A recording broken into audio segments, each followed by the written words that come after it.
বন্ধুরা, কদিন আগে এই আলু গাছটা লাগিয়েছিলাম, এখন কি সুন্দর হয়ে গেছে আলু গাছটা। আর কি সুন্দর এই যে ফুল এসে গেছে, আর কত বড় হয়ে গেছে গাছটা, কত সুন্দর হৃষ্টপুষ্ট একেবারে, মানে খুব তাজা। আর এই যে বাড়িতে দেখলাম ঘর পরিষ্কার করার সময় এই দুটো আলু এরকম অবস্থা হয়ে আছে, তো আমার মনটা খুব খারাপ লাগছে।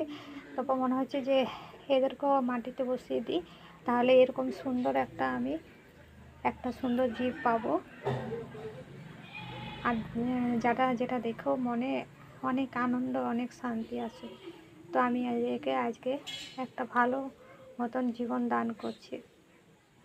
জানি না বেগুন গাছটা কেন মারা গেল, তো ওই জন্য খুব মন খারাপ। তো এটাতে একটা টব আছে, ওই টবেই আমি আলুটা বসিয়ে দিচ্ছি।